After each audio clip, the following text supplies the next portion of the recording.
namanya sebelum ada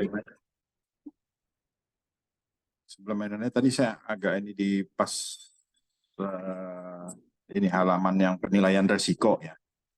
Di situ menghapus bahan dan proses yang berbahaya. Maksudnya gimana? Kalau perusahaan chemical itu kan berbahaya semua kan nggak mungkin dihapus. Maksudnya gimana? Eh, untuk maksudnya itu bisa kan untuk itu bukan mengurangi sih lebih bukan menghapus, lebih tepatnya kita mengurangi itu dengan cara mencari alternatif lain, bisa seperti mencari barang-barang nanti.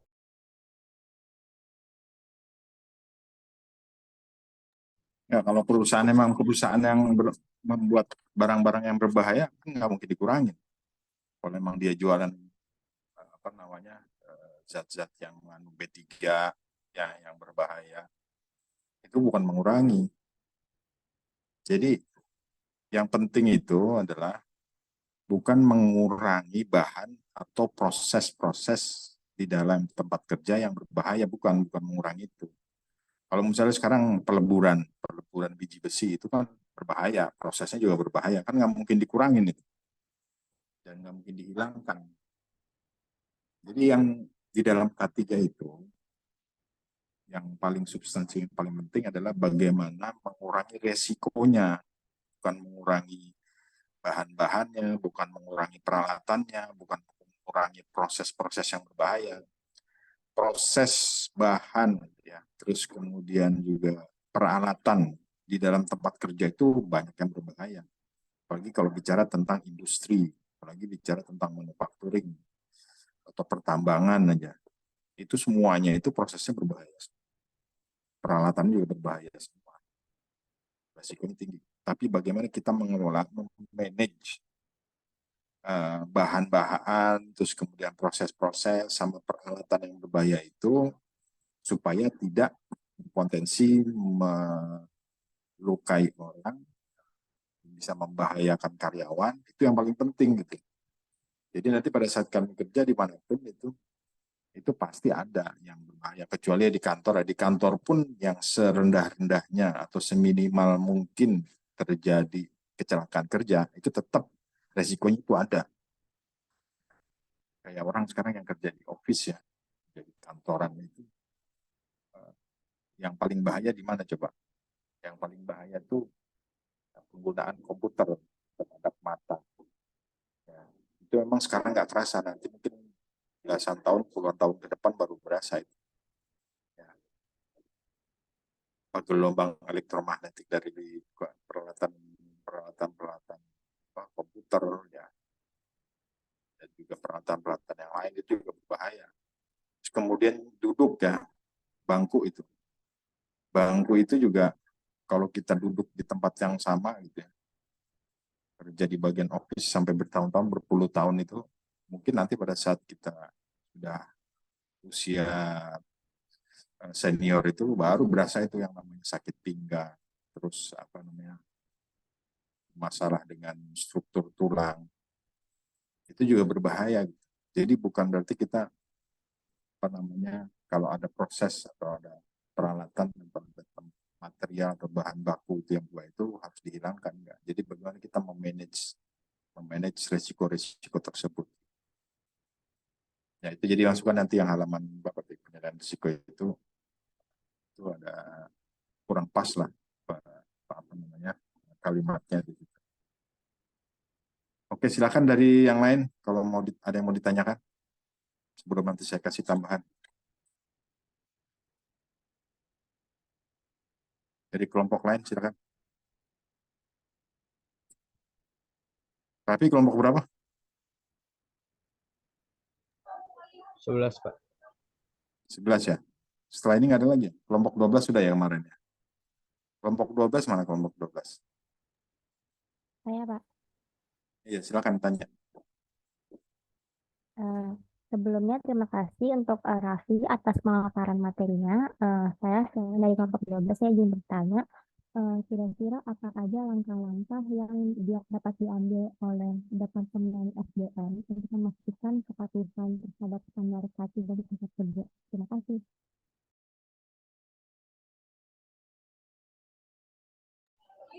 Gimana Fer? Sorry, di gua putus-putus suara.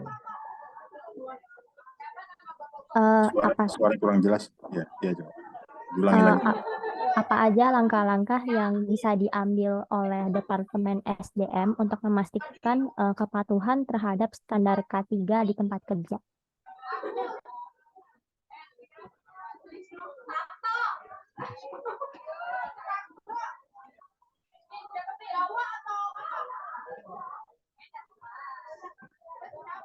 Apa sudah Eh, kalau misalnya standarisasi standarisasi K3 itu kan sudah ada dalam SOP yang berlaku ya.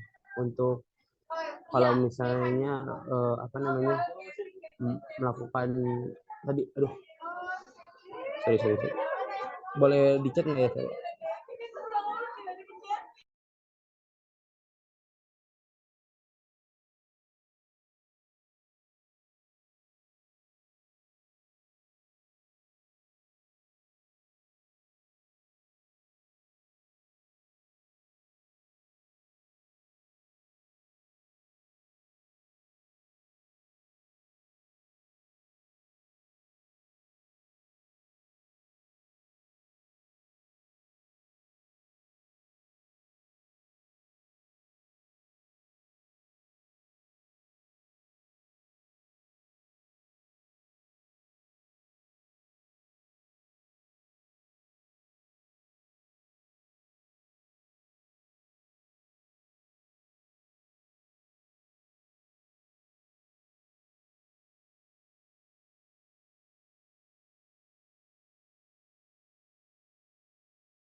Eh, langkah-langkah yang bisa diambil untuk Departemen Sumber Daya Manusia dalam hal kedisiplinan dari K3 itu ya melakukan apa namanya, em, kalau dari gue pribadi itu eh,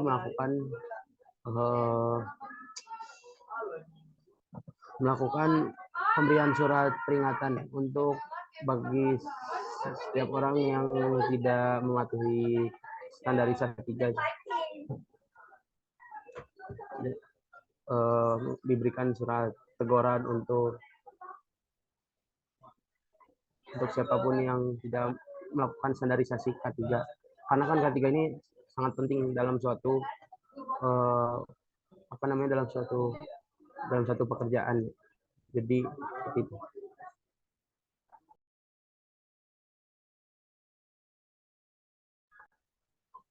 Apa terjawab Kak?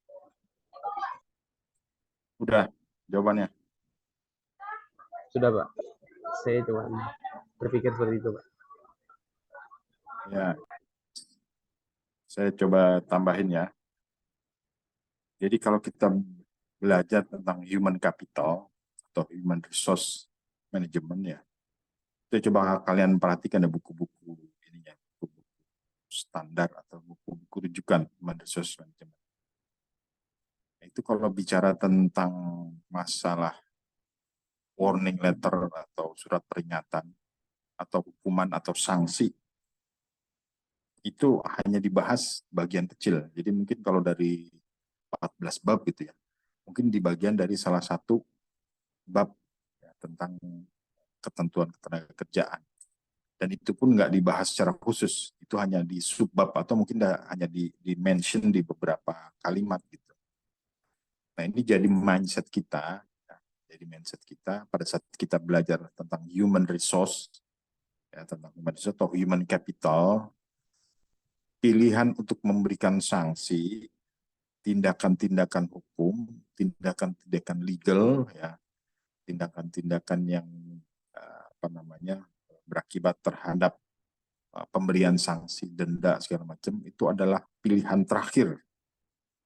Pilihan terakhir. Jadi kalau jawaban juga jawaban paling terakhir itu. Kenapa? Karena di dalam pembahasan human resource management itu tidak mendapatkan porsi yang banyak.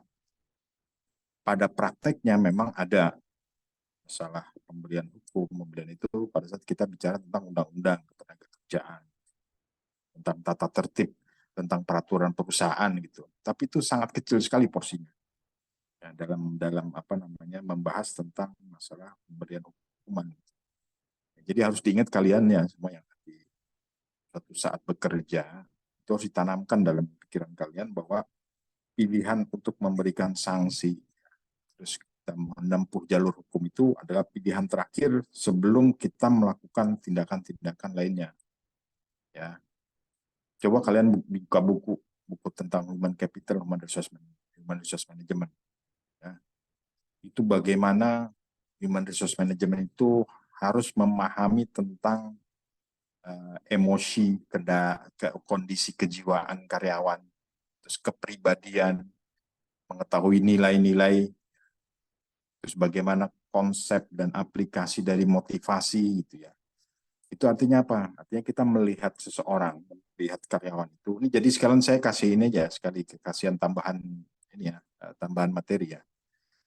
Jadi pada saat kita bicara tentang bahasan tentang capital itu ya, itu fokus kita ke human, melihat manusia sebagai suatu suatu objek, suatu aset ya, maka disebut dengan human capital, dianggap sebagai modal. Nah, modal ini kan harus ditanam gitu. Jadi jangan bicara ruginya dulu gitu. Kalau bicara kapital, bicara modal itu, kalau bicara sanksi itu udah bicara rugi. Ya, bagaimana kalau kita rugi kayak gini, kalau rugi enggak, jangan bicara gitu. Itu begitu belakangan. Jadi bagaimana kita mengelola capital ini, mengelola sumber daya manusia ini ya, supaya mereka bisa mengikuti ketentuan-ketentuan. Kalau tadi sekarang konteks kita kan bicara tentang K3. Jadi pertanyaan dari siapa, Vera tadi ya, itu bagus banget itu. Gimana sih peranan human resource ya? Human resources itu supaya karyawan itu patuh gitu, terhadap peraturan. Lebih khusus lagi peraturan tentang K3.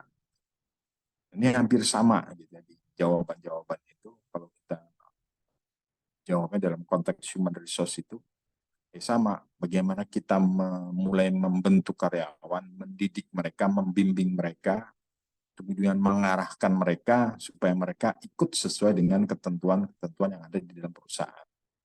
Nah, sekarang kalau bicara kita kaitkan dengan konteks yang ada di dalam bahasan K3, kesehatan keselamatan kerja. Kesehatan keselamatan kerja.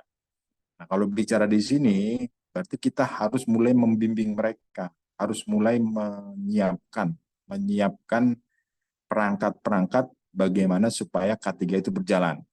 Ya, sama seperti sebuah perusahaan, pada saat kita mau mencapai tujuan itu, kita harus ada wadahnya dulu, harus ada di dalam strukturnya itu ada struktur yang mengatur, yang mengelola dan mengelola dan kemudian juga mengontrol ya, termasuk mengawasi pelaksanaan K3 ini.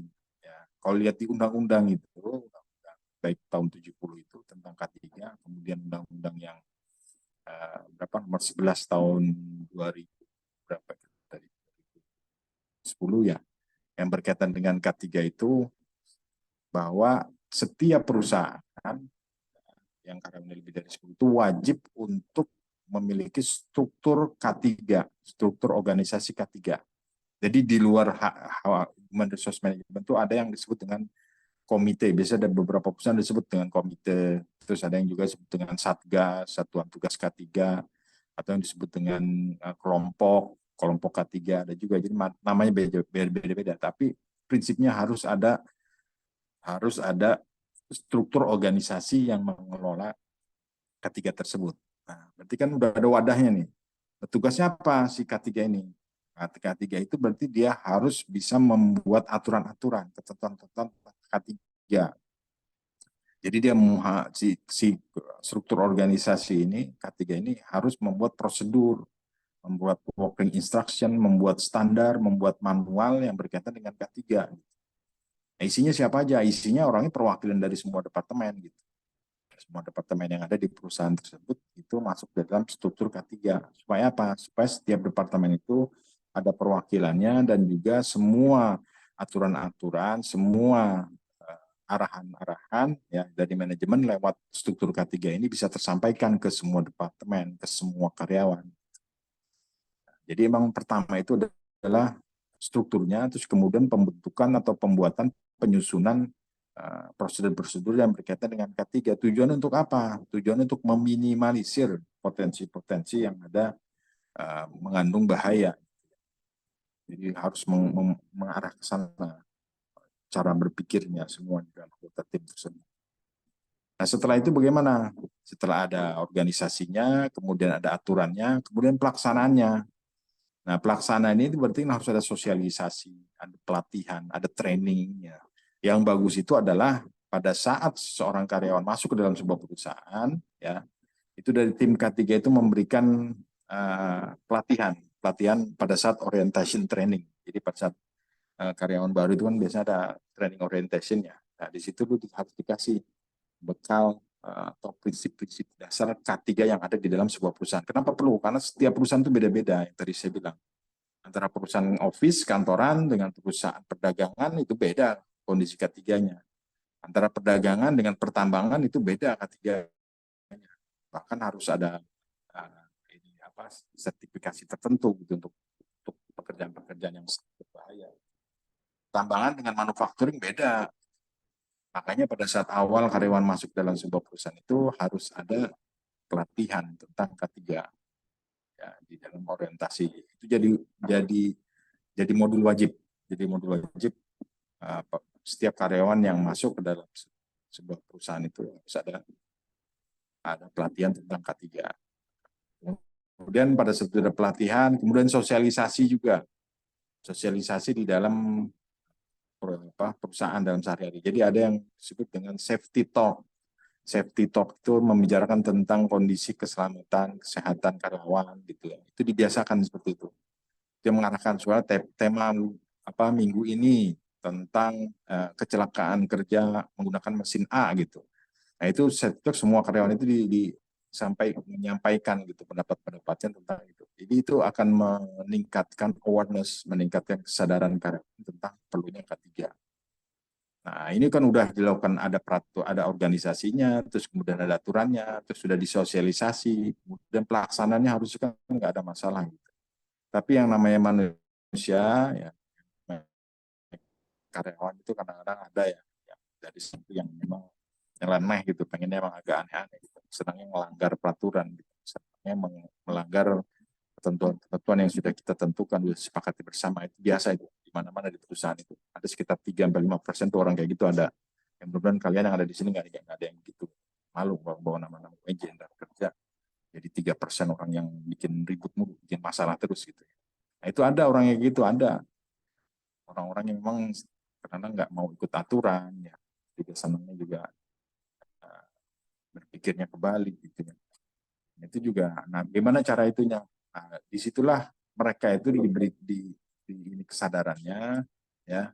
Itu kalau di perusahaan-perusahaan Jepang itu ada yang namanya KYT, Kiken Yochi Training. Nah, model konsep trainingnya itu adalah si karyawan itu Kiken itu bahaya, Yochi itu potensi gitu ya, melihat potensi bahaya. Jadi setiap karyawan itu diberikan kesempatan untuk mengusulkan pekerjaan-pekerjaan dia kira-kira berbahaya itu apa gitu. Ya, atau di sekeliling dia mungkin kerjanya nggak bahaya tapi di sekeliling dia ada kerjaan berbahaya, dia harus menyampaikan materi tentang KYT ini.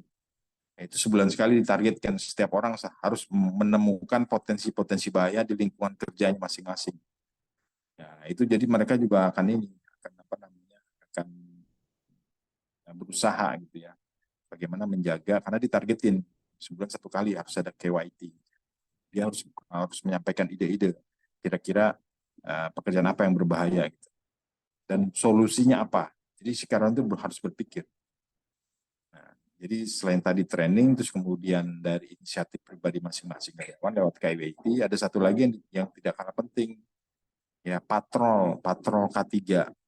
Ini hampir semua perusahaan kalau ya terutama yang manufacturing pertambangan itu pasti ada itu namanya patrol K3. Jadi siapa yang patrol ini ya tadi organisasi K3 itu. Organisasi itu melakukan patrol, ada yang bulanan, ada yang 2 bulan, ada yang random. nggak ada pemberitahuan sebelumnya. Nah ini fungsi adalah patroli ini adalah untuk menemukan adanya penyimpangan-penyimpangan yang ada di dalam pelaksanaan K3 di tempat kerja masing-masing. Kadang-kadang di cross, Departemen A nanti akan meriksa di Departemen B akan meriksa di Departemen C akan meriksa di Departemen A. Sehingga akan ada scoring. Nah dari hasil patroli itu nanti akan di-scoring. Kalau misalnya ada kelengkapan peralatan K3, peralatan keselamatannya, seperti dengan APD, alat perlindungan diri itu yang nggak lengkap misalnya, itu akan mengurangi nilai.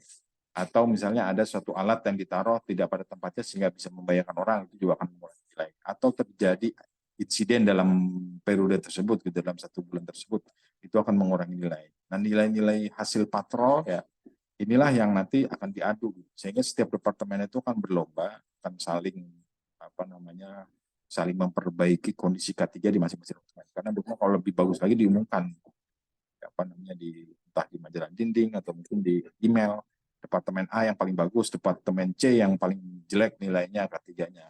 Itu akan memacu mereka untuk semangat menjaga kondisi K3 di dalam departemennya masing-masing. Itu tindakan-tindakan dari mulai awal ya, sampai sosialisasi, awareness-nya, ya, kesadaran mereka, kemudian juga kedisiplinannya, pengarahan, pembimbingan lewat patrol. Nah, kalau sampai itu tahap-tahap itu sudah dijalankan, tapi masih ada juga yang tadi saya bilang itu antara 3-5% ya orang-orang yang nyeleneh yang suka tetap pola dari ini nggak peduli gitu ya. Baru itu ambil jalan langkah terakhir yang tadi saya bilang, ya bicara sanksi. Bicara sanksi dia udah melakukan banyak yang gitu ya, banyak. Nah, itu dari hal-hal yang kayak kecil ya. Di tempat saya itu pelanggaran K3 itu kayak misal penggunaan helm ya. Karyawan itu kalau nggak pakai helm masuk ke dalam perusahaan itu kena sanksi, langsung kena SP. Itu helm. Atau di tengah jalan kadang suka takut gitu di depan gerbang pabrik itu, terus kemudian diturun di tengah jalan, kelihatan sama karyawan lain atau kelihatan sama security, dilapori tetap kena sanksi juga. Karena mereka udah paham, udah tahu ada aturannya segala macam, terus kemudian tetap melanggar. Ya, itu salah satu contoh. Atau K3 yang lain, misalnya pada saat bekerja dia tidak dibekali atau tidak memiliki sertifikat untuk menjalankan suatu mesin yang berbahaya. Sampai akhirnya kejadian, ternyata dia ada kecelakaan, tidak accident gitu, tangannya kegores atau tangan kepotong misalnya. Nah, itu bukannya orang yang tangannya kepotong itu akan mendapatkan ujian gitu, dianggap sebagai karyawan yang loyal yang berjuang sampai titik darah penghabisan, bukan kayak gitu. Udah tahu dia nggak punya sertifikasi untuk menjalankan mesin tersebut ya, tapi dia coba-coba sehingga terjadi kecelakaan kerja. Nah, itu malah akan kena sanksi. Nah, penyelenggara K3 inilah yang jadi jalan terakhir pada saat kita mau mengharapkan adanya iklim K3 yang bagus di dalam sebuah perusahaan. Ya, jadi kalau kita lihat di dalam konsepnya, ya, K3 itu seharusnya ya di default undang-undang itu sudah bisa berjalan dengan baik kalau semua perusahaan itu mematuhi ketentuan yang ditetapkan oleh pemerintah dan karyawan juga mematuhi ketentuan yang ditetapkan oleh perusahaan. Nah, dan yang paling berat itu adalah kalau bicara K3 ya, itu adalah tentang masalah culture safety culture itu yang kita itu masih jauh lah kalau dibandingkan dengan negara-negara lain. Seperti negara-negara yang sudah maju, Singapura, ya, terus kemudian Jepang, Korea, negara-negara Eropa, gitu, yang mereka memang concern sekali dengan masalah K3. Nah, ini yang kadang-kadang terjadi culture gap ya, kalau kita bicara tentang K3. Ya, apalagi kalau kita berada di dalam lingkungan gitu ya, yang udah terbiasa nggak pernah pakai helm aja, kita kemana-mana nggak pernah pakai helm. Masuk ke dalam perusahaan harus pakai APD, pakai helm yang kita lihat nggak sih kan pakai helm gitu. Saya pakai motor aja jalan raya kan pakai ini, kalau cuma di dalam perusahaan mesti pakai helm. Nah, itu jadi culture gap juga gitu. Ya.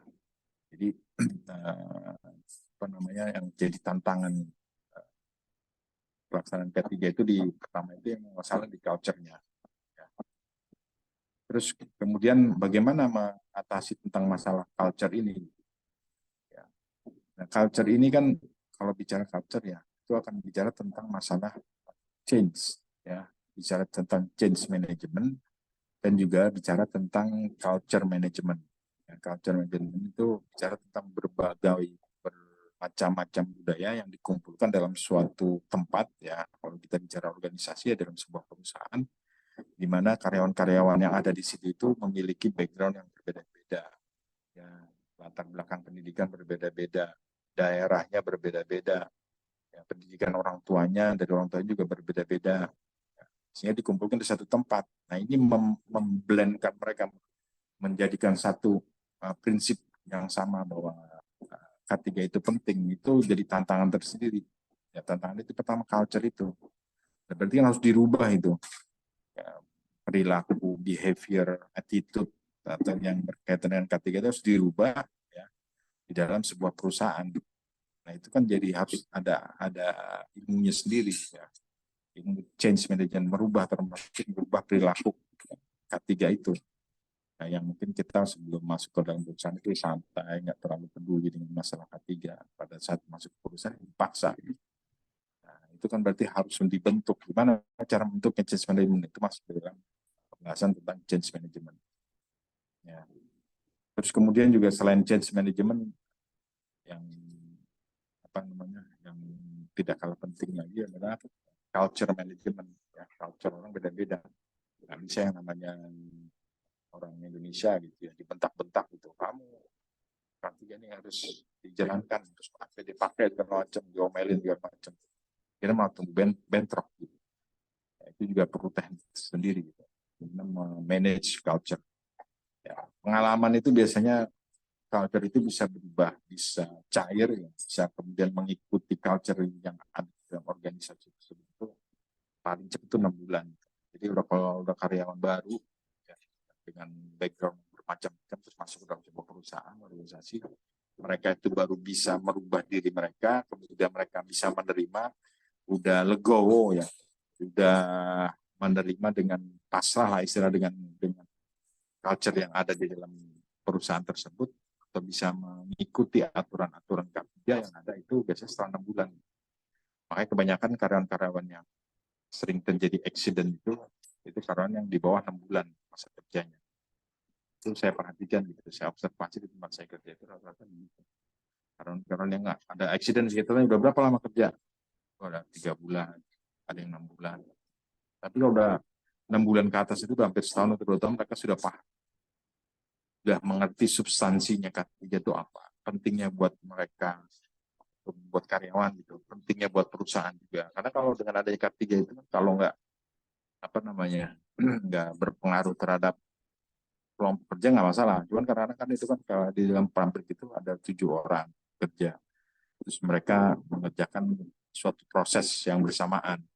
Kalau satu orang nggak masuk aja harus digantikan oleh supervisornya gitu.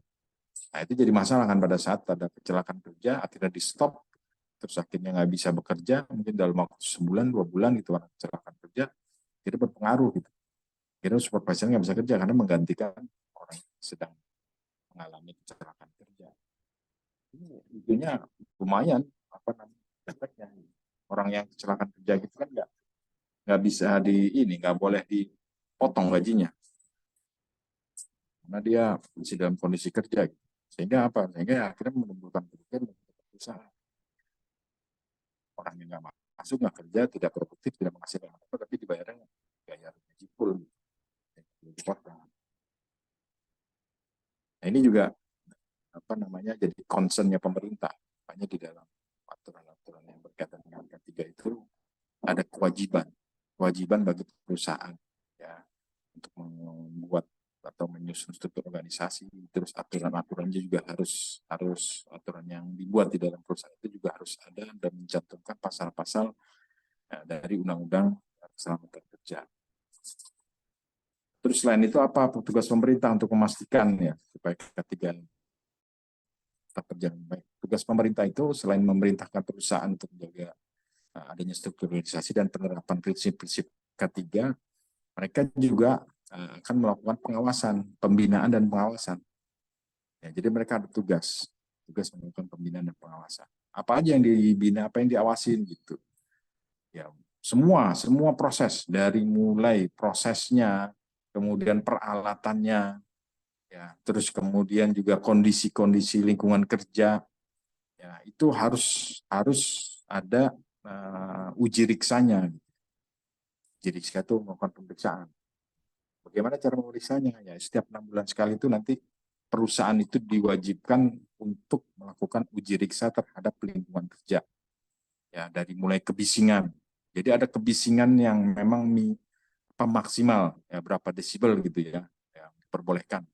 Ya, lebih dari itu berarti nanti ada melebihi toleransi itu bisa kena, perusahaan bisa kena sanksi. Terus kemudian apalagi pencahayaan ya, lumens, bisa ukuran lumens, berapa lumens itu standarnya. Kalau terlalu gelap itu karena perusahaannya mau efisiensi, akhirnya lampunya digelapin gitu ya. Nah, itu masalah juga, nanti tidak membuat tidak nyaman, juga mungkin karyawan terganggu kesehatannya. Terus apalagi kelembaban udara gitu. Itu juga diukur juga setiap 6 bulan sekali.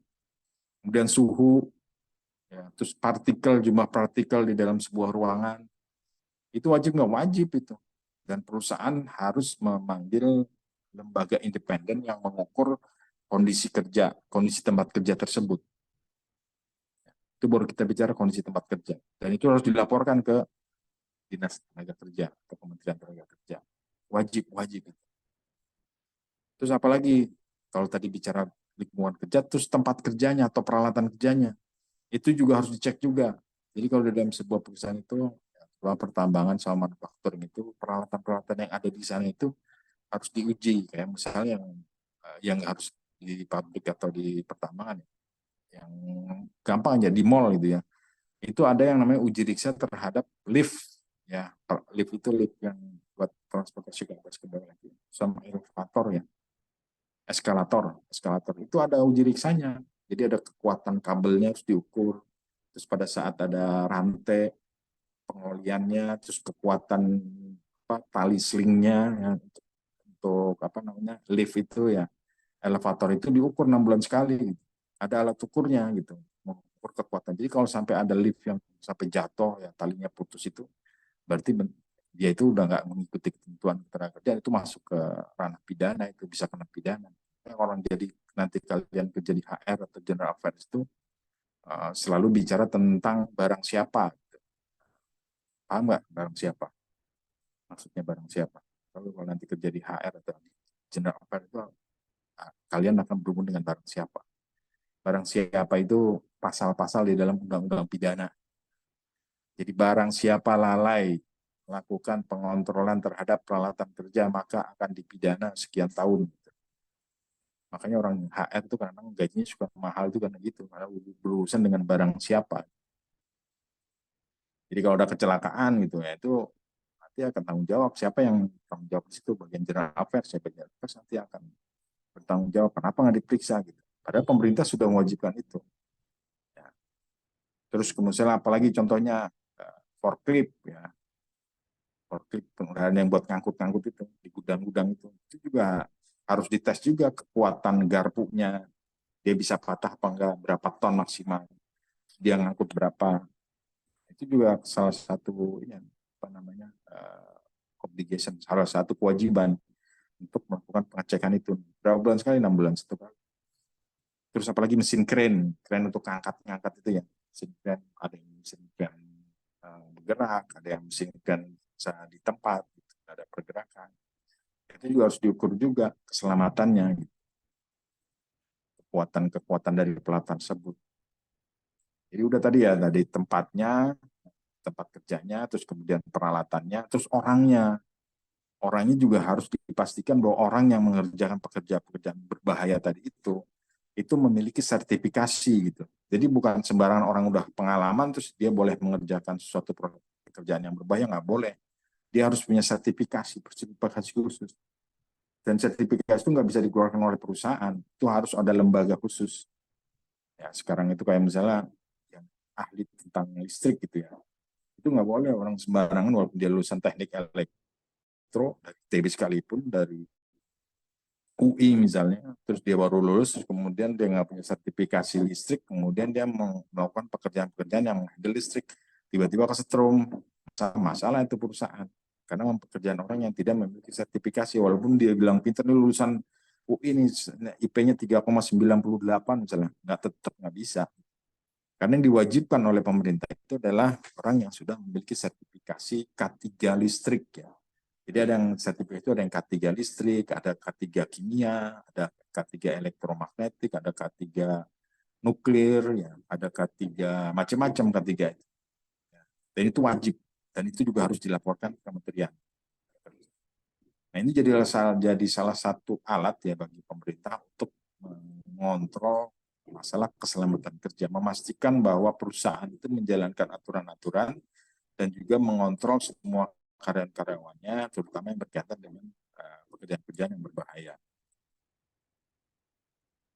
Jadi itu ini ya gambarannya dari mulai yang kecil gitu, dari karyawannya dibiasakan untuk K3, kemudian ada struktur organisasi di atasnya berupa komite atau grup tentang K3, kemudian data perusahaan bertanggung jawab juga tentang K3, kemudian yang lebih besar lagi bicara tentang peran pemerintah dalam jaga K3.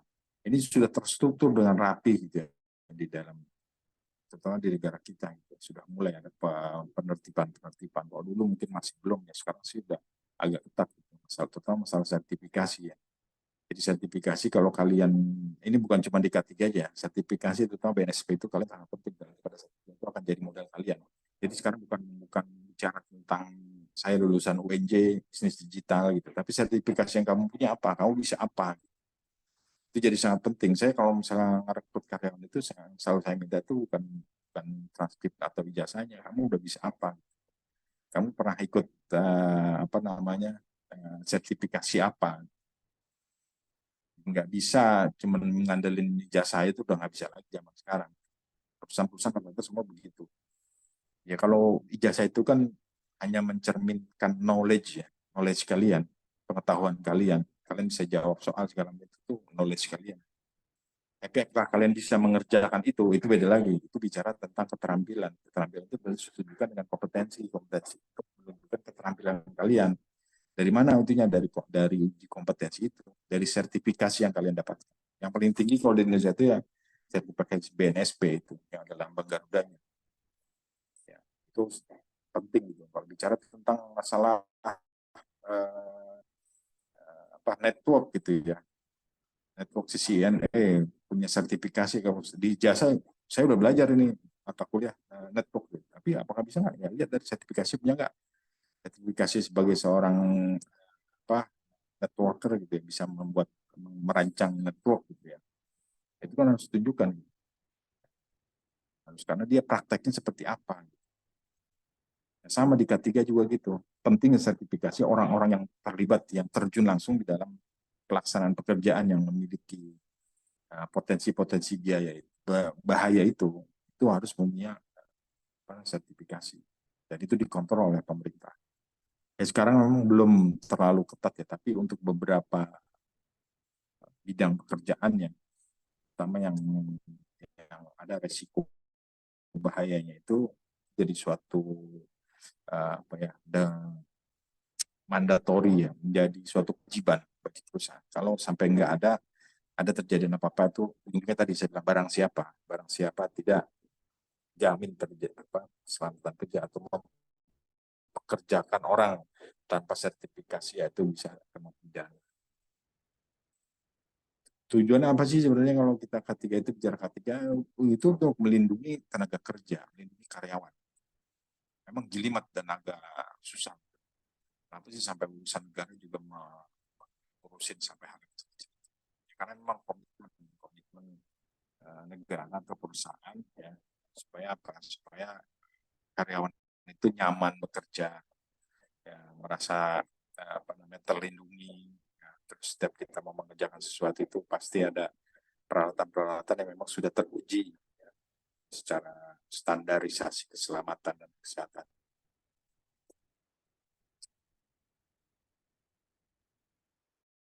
Kira-kira mungkin itu tambahan materi dari saya tentang K3. Ada lagi sebenarnya yang lebih, kalau kita bicara tentang apa namanya, program-program yang bicara tentang potensi-potensi bahaya-bahaya gitu. Itu udah, kalau ini yang, kalau kita kan bicara masih di Indonesia masih normatif ya. Normatif itu standar yang paling normal, yang paling paling minim lah ya. Kalau dari luar negeri itu udah bicara tentang bagaimana kalau nanti ada kejadian bencana alam, terus apakah peralatan-peralatan kerja kita, terus perlengkapan kantor, lemari segala macam, kalau di pabrik ya peralatan pabrik, mesin segala macam itu apabila terjadi gempa itu apakah nanti akan membahayakan orang lain atau enggak, itu udah sampai segitu, namanya disaster recovery plan gitu, termasuk peralatan-peralatan itu gimana nanti bisa membahayakan karyawan atau enggak, itu udah lebih tinggi lagi tuh, bukan bicara tentang normatif hanya sekedar memenuhi mandatori atau memenuhi ketentuan, tapi sudah bicara tentang potensi-potensi yang membahayakan karyawan yang disebabkan oleh hal-hal yang kadang-kadang apa ya, frekuensinya itu kecil gitu ya, kayak misalnya gempa gitu, jarang itu, atau misalnya ada bencana alam yang lain jarang. Tapi kalau udah yang sudah tingkat K3-nya sudah tinggi sekali, dia udah bicara ke situ, bukan bicara tentang penggunaan APD, bicara tentang aturan tentang sertifikasi, udah nggak, itu udah lewat itu udah bicara lagi tentang masalah yang lebih komit lagi. Ya, itu mungkin dari saya, dari tambahan tentang K3 ya. Ada yang mau ditanyakan?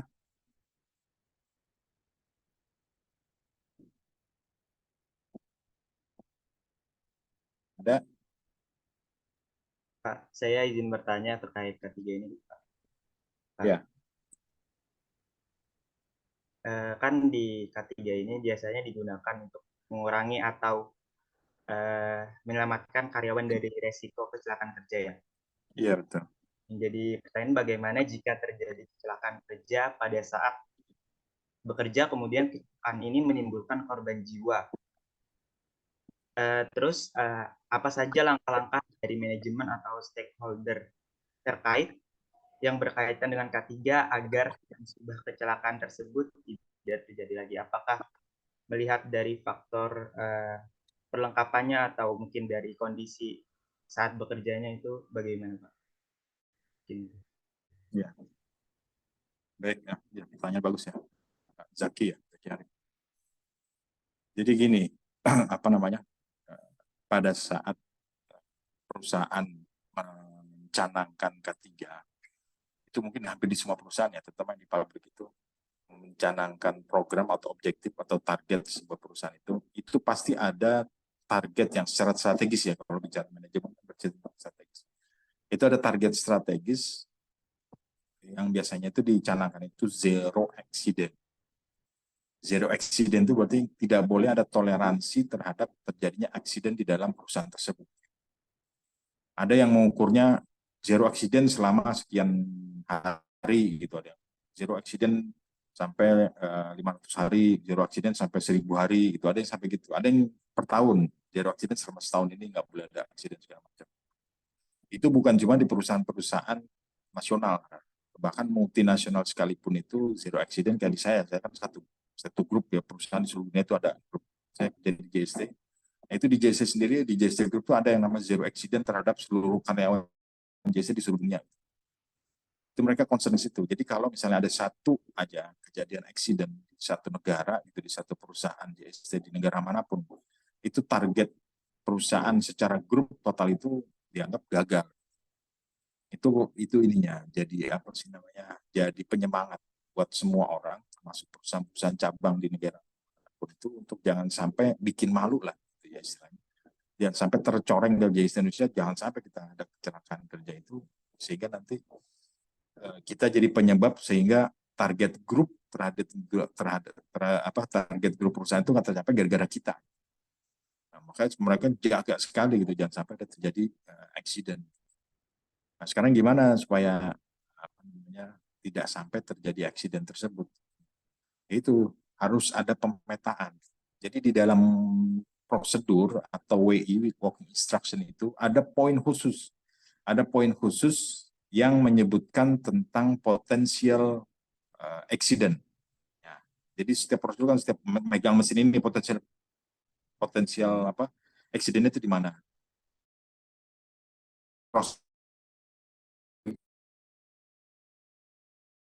Kerja ini potensial menyusun prosedur kerja. Ada mencantumkan poin tersebut. Nah, sekarang pada saat kita sudah melakukan pelatihan, kemudian di prosedurnya juga sudah lengkap, di target perusahaan juga sangat, itu sampai terjadi insiden, ya itu akan kita biasanya itu akan dianalisa. Why-nya tuh ada 5 why ya. Kenapa? Itu hampir sebagian besar itu kecelakaan kerja itu kalau di kita itu hampir 80% lebih itu disebabkan oleh human error, keteledoran, kelalaian. Ya. Makanya saya selalu pada saat setiap karyawan baru saya selalu bilang, kalian tahu nggak bahwa kecelakaan kerja itu terjadi karena human error, bukan karena peralatannya nggak lengkap, bukan karena sertifikasinya nggak ada, kita ketat sekali gitu, bukan karena kontrol patrolinya ada terus gitu, tapi kadang-kadang pada saat waktu tertentu orang-orang suka lalai gitu, suka teledor gitu, menggampangkan gitu. Kayak mesin ya, ada mesin terus sudah dibuatkan mesin itu dia nggak akan bisa turun kalau nggak pakai tangan dua gitu. Kadang-kadang suka iseng dia satu terus dia tetap ngambil barang tapi pakai ini satu, pakai tangan begini dua gitu. Padahal harusnya kan kalau tangan dua gini dia nggak akan turun untuk mesin, bisa ketahan, tapi karena tangan satu supaya cepat gitu. Akhirnya gitu ya, itu yang kesalahan kayak gitu, yang human error kayak gitu, itu yang menimbulkan masalah gitu. Alhamdulillah sih selama belasan tahun ya di tempat saya itu udah ada lagi yang itu, karena emang concern kita gitu di dalam grup sebuah perusahaan. Terus kalau misalnya sampai kejadian itu, sampai ada kejadian sekalipun gitu, nah kita kalau di dalam negara Indonesia itu ada yang disebut dengan BPJS Ketenagakerjaan, ya itu akan di cover. Ya, ini juga untuk apa ya, supaya pada saat ada kecelakaan kerja pun perusahaan juga tidak dirugikan ya, karena ada stop produksi dan juga karyawan juga tidak bisa bekerja. Terus kemudian biaya-biaya yang keluar karena ada kecelakaan kerja, baik itu yang sakit, ya, cacat sampai meninggal dunia, itu biasanya di cover oleh BPJS Tenaga Kerja. Nah, itu jadi ini juga mungkin salah satu proteksi ya dari perusahaan kalau sampai terjadi kecelakaan kerja sampai kematian. Nah, kemudian penyebabnya kalau misalnya sampai dicek, nah itu BPJS Tenaga juga akan mengecek itu penyebabnya apa. Kalau misalnya human error segala macam ya mungkin masih bisa kalau sampai ada peralatan atau perlengkapan atau prosedur yang tidak diatur yang menyebabkan terjadi sampai kematian, itu akan masalah. Jadi tadi yang saya bilang, ada barang siapa gitu, nggak ada aturan yang mengatur tentang kerjaan yang bermasalah, yang berbahaya itu, ya, manajemen yang akan menanggungnya. Dia akan ada penyidikan di dalam Kementerian Tenaga Kerja itu ada disebut dengan penyidik ketenagakerjaan. Penyidik ketenagakerjaan itu sama seperti penyidik yang ada di polisi. Jadi setiap ada kasus itu mereka turun dengan menggunakan metode-metode polisi persis itu. Karena pendidikan mereka juga sama seperti polisi juga. Di mana? Di Cisarua sana itu ada pendidikan pendidikan penyidik ya, penyidik baik Polri maupun ASN. Ya, mereka kebiasaan kalau ada kecelakaan gitu, mereka yang akan melakukan penyidikan, bukan penyelidikan ya, bukan ya, penyidikan. Jadi sudah dianggap sebagai ada terjadinya kriminal. Itu dampak-dampak atau mungkin masalah-masalah yang muncul apabila terjadi kecelakaan kerja, apalagi sampai meninggal dunia ya. Yang mudah-mudahan tidak sampai terjadi. Ya gitu mungkin ya, Zaki. Oke, baik Pak, terima kasih atas jawabannya. Oke, ada lagi pertanyaan? Saya kebetulan ada meeting juga nih, jadi nggak bisa lama-lama juga. Ya. Mungkin kuliahnya kita tutupkan untuk hari ini, dan juga mungkin nanti untuk pekan depan nanti akan ada tambahan materi lagi dari saya. Berarti kan ini udah ke-13 ya, tinggal pertemuan ke-14 ya. Mudah-mudahan bisa ketemu secara offline ya. Saya minta waktunya tadi sama PJ-nya masing-masing, kelas ABC untuk bisa ketemuan offline, diatur waktunya. materi takhir sebelum UAS. Oke, dari saya cukup sekian. Terima kasih semua perhatiannya, dan juga tadi terima kasih Raffi yang udah presentasikan itunya, walaupun sendiri bisa jalan juga. Ya, terima kasih semua. Assalamualaikum warahmatullahi wabarakatuh. Waalaikumsalam Waalaikumsalam warahmatullahi wabarakatuh. Terima kasih, Pak. Terima kasih ya. Terima kasih, Pak.